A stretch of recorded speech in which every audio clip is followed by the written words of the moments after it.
मंडळी गेल्या एक काही म्हणजे आपल्या काळामध्ये एक साधारण इलेक्ट्रिक गाड्यांचं एक वर्चस्व फार कमी होतं. पेट्रोल गाड्या भरपूर चालायच्या, ज्या आजही चालतात, डिझेल गाड्या आजही चालतात. आणि तुम्हाला आठवत असेल तर बघा आपल्या घरामध्ये जुन्या काळी म्हणजे आत्ताही काय असतील थोड्याशा सेलवरच्या बॅटऱ्या असायच्या पहिल्या आपल्याकडं. सेलवर बॅटरी चालायची ती काय असेल ती. त्यानंतर ठराविक काळानं रेडिओ आले, जे पहिले लाईटवर चालायचे, पिन खूप सुंदर रेडिओ ऐकले, त्याच्यात कॅसेट टाकून ऐकलं जायचं, रेडिओ लागायचे, आकाशवाणी लागायची वगैरे वगैरे. हे सगळं बॅटरीवर असायचं. ज्यावेळी लाईट जायची त्यावेळी आपण कुठले तरी ते 2 सेल आणायचो मोठे आणि त्यात ते बॅटरी टाकायची आणि त्यानुसार ते ऐकायचं.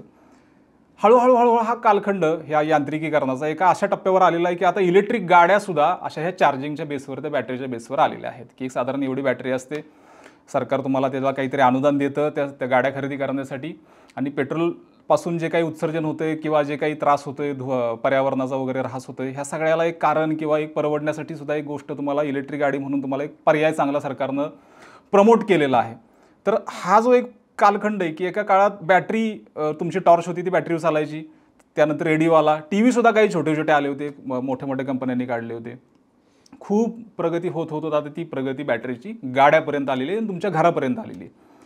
पण आजचा मुद्दा आणि आजचा विषय हा आहे आपल्या ह्या सगळ्याचा की इलेक्ट्रिक गाडी खरंच परवडते का तुम्हाला?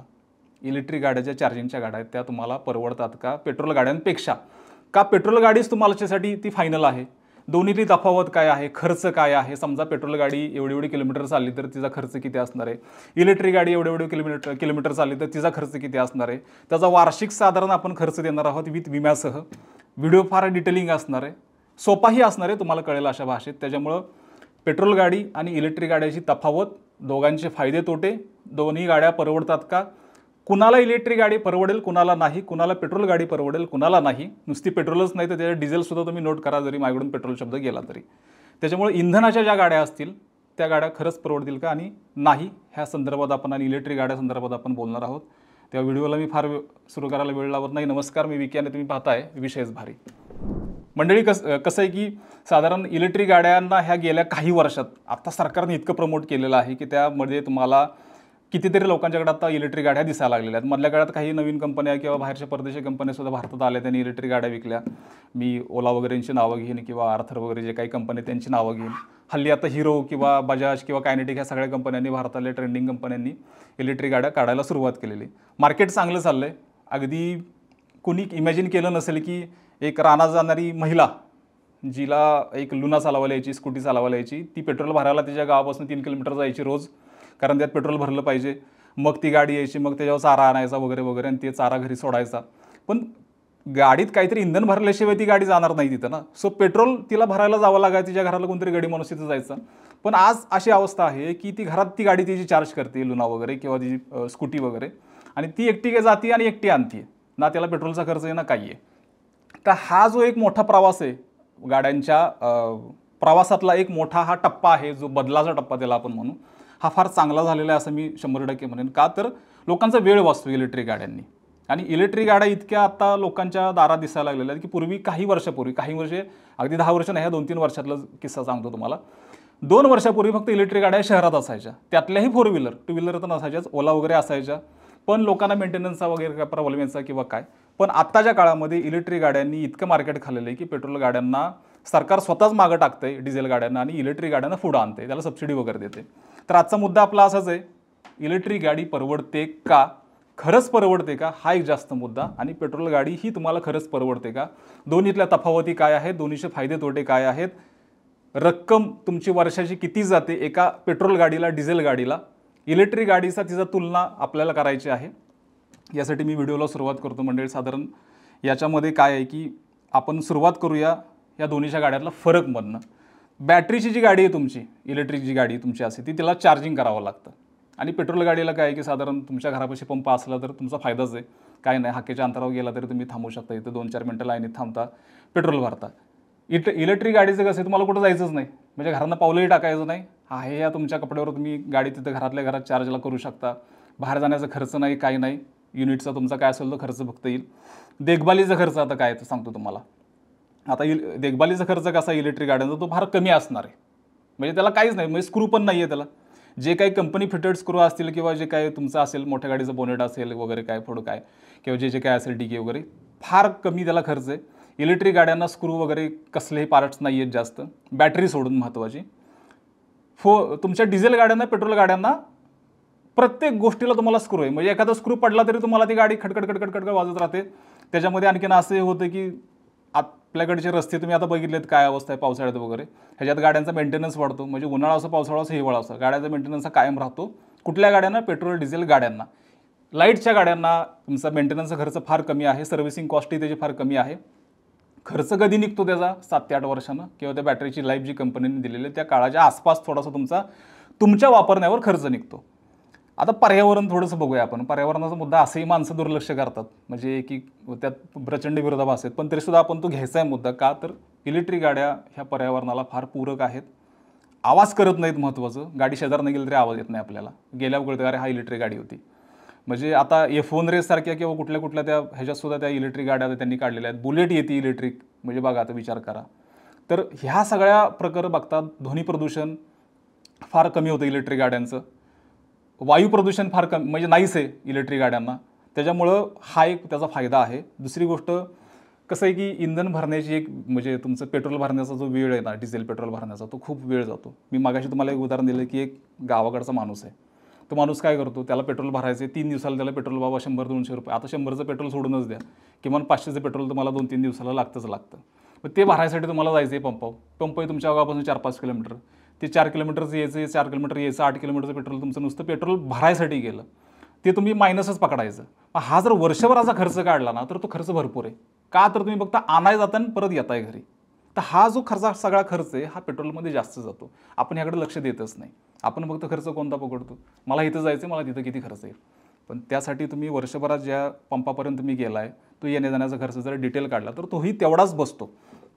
इलेक्ट्रिक गाड्यांना असं अजिबात नाही आहे. इलेक्ट्रिक गाड्यांचं कसं आहे, एक मोठा तुमचा जो काय पॉईंट आहे, त्या पॉईंटला तुम्ही ती गाडी लावली, चार्ज केली, काय असेल ते 5-6 तास, 4 तास वगैरे. टू व्हीलर असेल तर 3-4 तास होतं, मोठ्या गाडीला 8 तास लागतात. मी त्या फायद्या तोट्याकडे पुढे येणार आहे. गाडी लावली, संपला विषय, झालं तुमचं काम. कुठेही बाहेर जायचं नाही आहे, ना पावसात जायचं आहे, ना गाडी काढायची, ना चिखलात जायचं, काही नाही. आता ह्याचं कसं आहे की इलेक्ट्रिक गाड्यांचा पिकअप हा जास्त आहे पहिल्यापासून. टू व्हीलरचा असो, फोर व्हीलरचा असो, म्हणजे गाडी चालू झालेली एकदम तुम्ही करू शकता. मुद्दा असा आहे की ह्याच्यामध्ये चार्जिंग स्टेशन इलेक्ट्रिक गाडीला लागतात. आणखी चार्जिंग स्टेशन तुम्हाला बाहेर जरी कमी असले तरी तुमच्या घरामध्ये तुम्ही गाडी कशीही चार्ज करू शकता. त्यामुळे कुठेही तुम्हाला बाहेर जायची गरज पडत नाही. आता थोडेसे मी तुम्हाला हे पॉईंट्स सांगितले. आता ह्याचे थोडे डिटेलिंग काही जे मोजके पॉईंट्स आहेत की जे फार गरजेचे आहेत. मी फार खोलात असं जाणार नाही आहे की त्याचं काय वगैरे. इलेक्ट्रिक कारचे फायदे मी तुम्हाला सांगतो. पहिली गोष्ट की ह्याचा चालवण्याचा खर्च फार कमी आहे. विशेषतः तुमच्या मागाशी जरी मी सांगितला मुद्दा की चालवण्याचा खर्च कमी असला तरी तो दैनंदिन कामासाठी खर्च कमी आहे, हा मुद्दा तुम्ही ध्यानात घ्या. दैनंदिन काम काय असतं की ज्याला 50, 100 किंवा 150 किलोमीटर ज्याला येऊन जाऊन त्याचं काम आहे ना, त्याच्यासाठी इलेक्ट्रिक गाडी फार फायदेशीर आहे. त्याच्यासाठी तुम्ही जर असं म्हणत असाल की मला 500 किलोमीटर जायचं आहे, अजिबात नाही. 50 किलोमीटर, 100 किलोमीटर, 150 किलोमीटरसाठीच तुम्हाला जायचं आहे तर तुम्हाला इलेक्ट्रिक गाडी खूप फायद्याची आहे. याच्यामध्ये पार्ट्स काही जास्त पडत तुमचे हलत नाहीत, काय नाही, एखादा वाजत नाही पार्ट, काय नाही.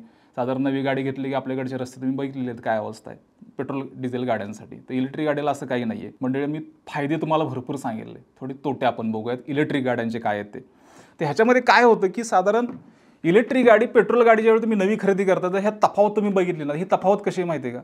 3 ते 4 लाख इलेक्ट्रिक गाडी महागच आहे आजच्या काळाला. आता भविष्यात सरकार थोडंसं त्याला काहीतरी करेल का नाही माहीत नाही, पण आत्ताही थोडी सबसिडी देते, थोडंसं तुमचा भार कमी करते सरकार, त्यालाही काही कायदेशीर प्रक्रिया आहेत. पण पेट्रोल गाडी समजा 8 लाखाला आहे, 6 ते 8 लाख 10 लाखपर्यंतची पेट्रोल गाडी तुम्हाला नवी कोरी मिळते. तीच इलेक्ट्रिक गाडी तुम्हाला 12 ते 14 लाखाला जाते.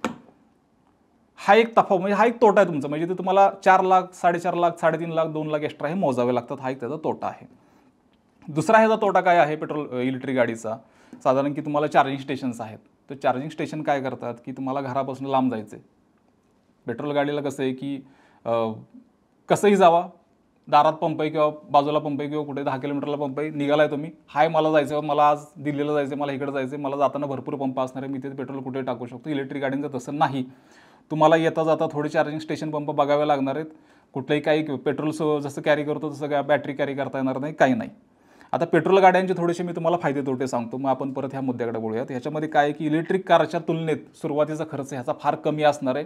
कारण 4.5 लाखपासून गाड्या, काही 6.5 लाखापासून नव्या गाड्या सुरुवात होतात, त्या अगदी 10-20 लाख 50 लाखापर्यंत गाड्या जातात, अगदी फॉर्च्युनर वगैरे तुमच्या ज्या असतील त्या. सहज भरायला तुम्हाला गाडी, पेट्रोल भरायला कुठे, डिझेल भरायला गाडी ही तुम्हाला त्याचे स्टेशन्स उपलब्ध आहेत, पंप उपलब्ध आहेत. त्यामुळं तुमचं इलेक्ट्रिक गाड्यांच्या तुलनेत ह्याला थोडंसं टेन्शन तुमच्या डोक्याला कमी राहतं की यार आता पुढं पंप, इलेक्ट्रिकचं चार्जिंग स्टेशन असेल का नसेल का, कशी चार्ज करू लांब गेलाय तर.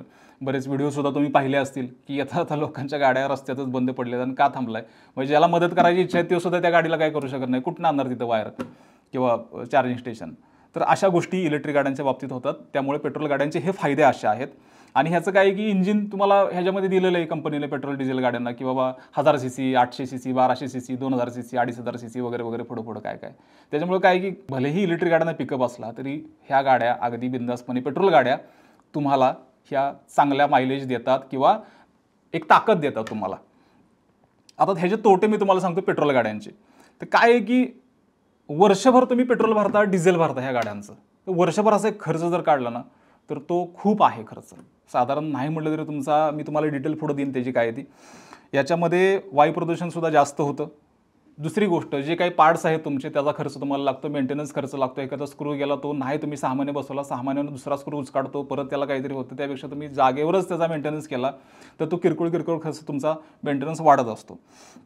आता कसं आहे की समजा तुम्हाला ह्यातनं अजून डिटेल माहिती पाहिजे तर मी तुम्हाला तीही देतो. की एक उदाहरण पकडू आपण, की एक गाडी आहे इलेक्ट्रिक गाडी, जी कोणती तुम्ही पकडा, तर त्या गाडीचा खर्च कसा मी तुम्हाला सांगतो की ती गाडी तुम्हाला पेट्रोलमध्ये कशी परवडते, इलेक्ट्रिकमध्ये किती, त्याचा किती खर्च आहे, मेंटेनन्स कॉस्ट, किलोमीटरची कॉस्ट, लाईटची कॉस्ट आणि एकूण तुमच्या खिशाची कॉस्ट किती तुमच्या दोन्हीच्या गाडीला जात आहे. ते माहिती महत्त्वाची, त्यामुळे ही माहिती परत डिटेल मी तुम्हाला देतोय. की साधारण एक गाडी आहे इलेक्ट्रिक गाडी, ती साधारण त्या गाडीची किंमत आहे ऑन रोड 16 लाख रुपये. ठीक आहे, इलेक्ट्रिक गाडी मी म्हणतोय. मी त्या कारचा विमा वगैरे 70,000 रुपये वगैरे पकडा, ते पकडूनच ऑन रोड किमतीमध्ये सगळं ते समाविष्ट असतं.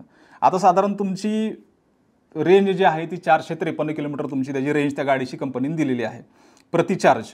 ज्यावेळी एका चार्जमध्ये काय असेल ते साधारण त्याचा खर्च आहे 4000 रुपये. देखभालीचा खर्च पकडा त्याचा काय असेल तो, कारण EV गाड्यांना कमी देखभाल खर्च लागतो. देखभाल खर्च म्हणजे काय, मेंटेनन्स.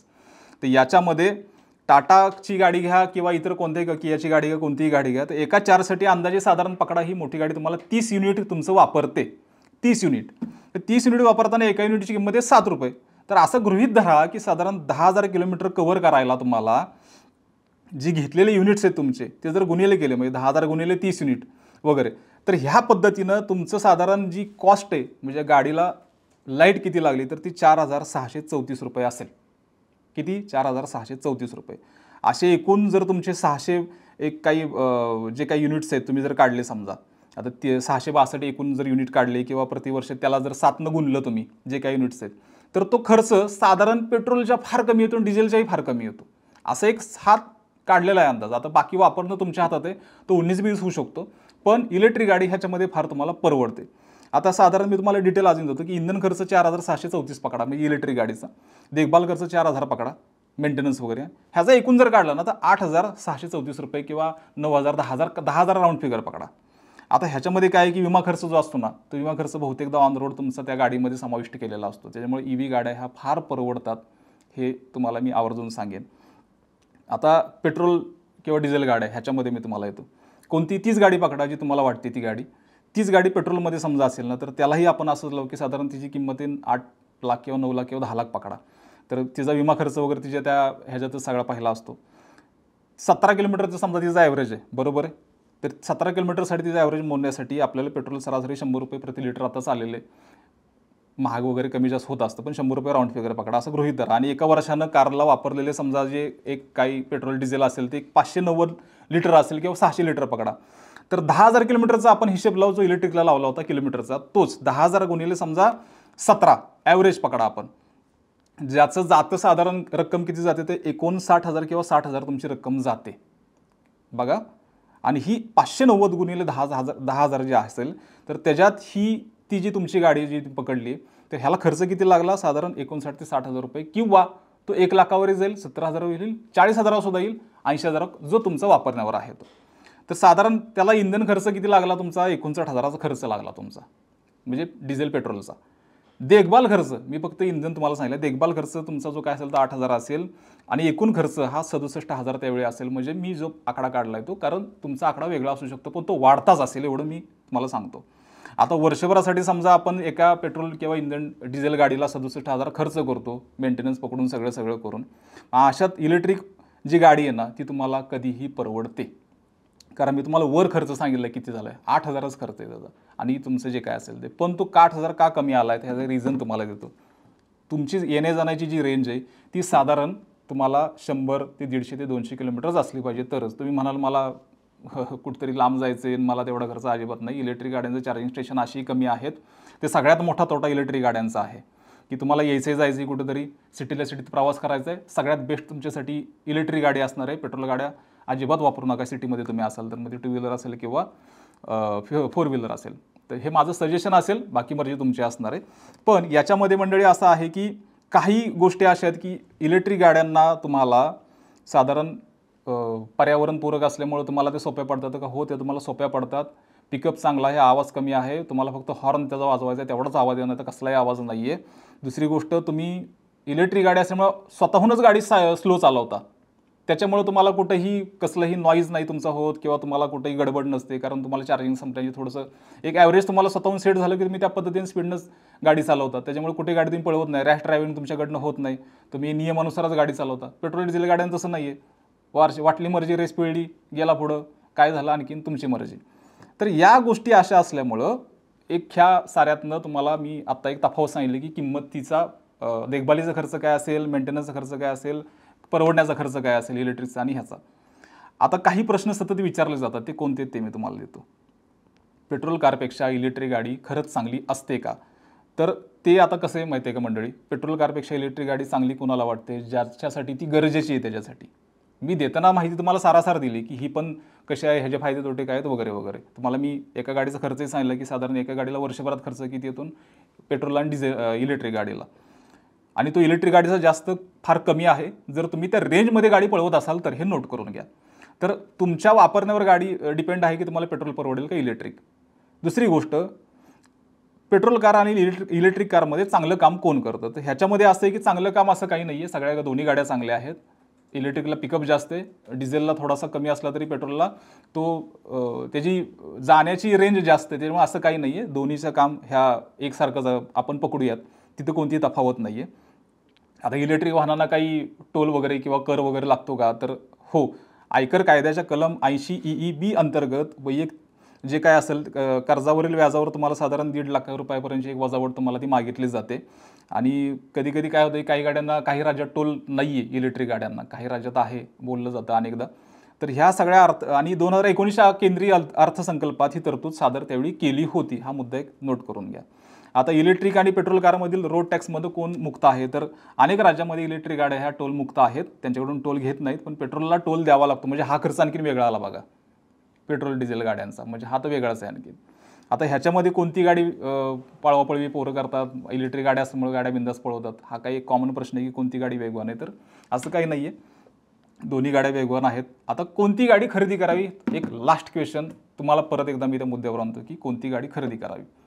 मंडळी काय आहे की साधारण एक रेंज असते प्रत्येकाची कामाची, की एखादा शहरात काम करतो, एखादा रानात काम करतो, एखादा निमशहरी भागात काम करतो किंवा त्याचं जे काही काम असेल ते, किंवा झोमॅटो कोणतीही काय तुम्ही काम करा. तर त्याच्यासाठी जर त्याची रेंज आहे ना मंडळी, की त्याची येऊन जाऊन रेंज दिवसभरातली ही 200 किलोमीटरच्या आत बसत असेल ना, तर त्यासाठी इलेक्ट्रिक गाडी ही फार चांगली आहे. कारण चार्जिंगचं त्याचे युनिट्स कमी जातात आणि युनिटचा जर महिन्याचा खर्च काढला तर तो पेट्रोल डिझेलपेक्षा फार कमी आहे. त्याचा म्हणजे निम्म्याला निम्माच पकडा किंवा साधारण तो 5% तरी त्याच्यापेक्षा कमीच पकडा. पण डिझेल पेट्रोलचं काय आहे की तुम्हाला त्याचा फायदा काय की लगेच गेला तर तुम्ही भरू शकता, पण फायदे तोटे त्याचे काही आहेत की त्याचा खर्च तुमचा जास्त आहे. तर तुमच्या रेंजवर डिपेंड आहे की तुम्हाला तुमचा प्रवास किती लांब आहे त्याच्यावर तुमची पेट्रोल डिझेल गाडीची आवश्यकता तुम्हाला आहे का किंवा इलेक्ट्रिक गाडीची आवश्यकता आहे का, हे तुमच्यावर डिपेंड असणार आहे. जवळचा प्रवास असेल ते इलेक्ट्रिक गाडी बिंदास वापरा, पण जर लांबचा प्रवास असेल तर पेट्रोल आणि डिझेल गाड्यांशिवाय तुम्हाला पर्याय नाही. माहिती तुम्हाला मी दोन्ही बाजूनं सगळ्या पद्धतीने दिलेली.